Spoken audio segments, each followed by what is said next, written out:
4.6 Savage, and today we're going to talk about why I'm switching back to an auto valve body.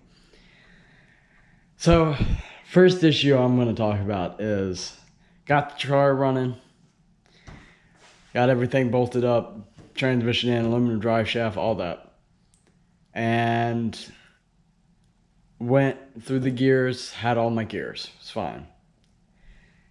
Now, when I went into first, I stomped on it, there was a pop, and it slid to a stop. But after that, it was fine.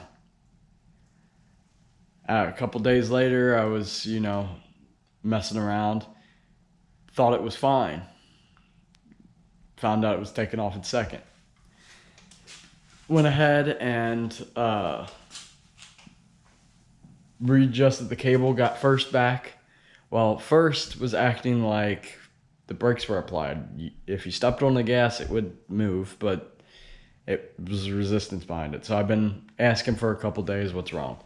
Well, I finally got off today and I ran the trans pressures. Now, for those of you that don't know what trans pressures are pressure that the pump puts out and routes through the valve body. When you're in a certain gear, certain circuits light up, like an electrical outlet. Now, I went ahead and ran these trans pressures, found out the intermediate clutch was lighting up and disconnecting. So we're thinking it's my solenoids. But I'm also having an issue in third gear where it's making third gear slip. So we went ahead and talked to the Transgo about it. Transgo told me I have to pull the valve body out again and check my shift valves and do all that. So I looked at it and I was like, I'm in desperate need of a car.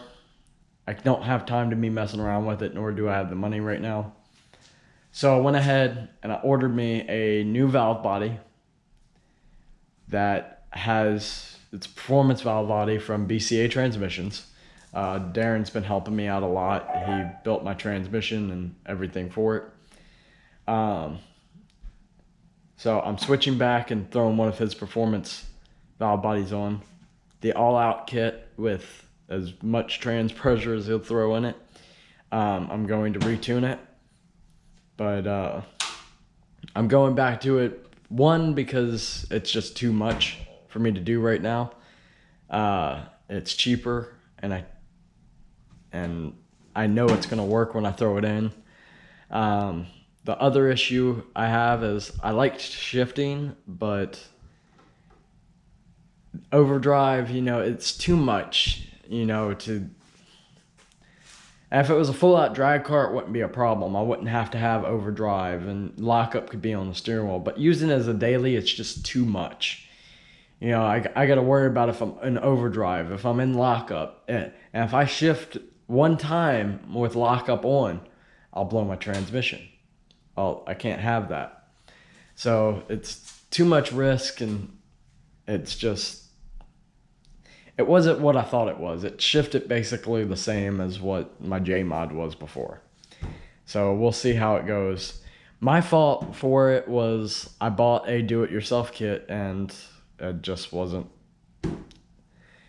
I had heard a lot when I was looking up issues after installing it. A lot of people had issues with them, and I just wasn't happy with where it's at. So I'm going back. I'm going to retune everything back. Thanks. Now, on the brighter side of things, the car now is taking tunes very well. I deleted the O2 sensors and run solely off the wideband, and the wideband does tell me all the good information. But that's all for this video. This video will be a 2-for-1 special because I missed last week. So remember, be savage.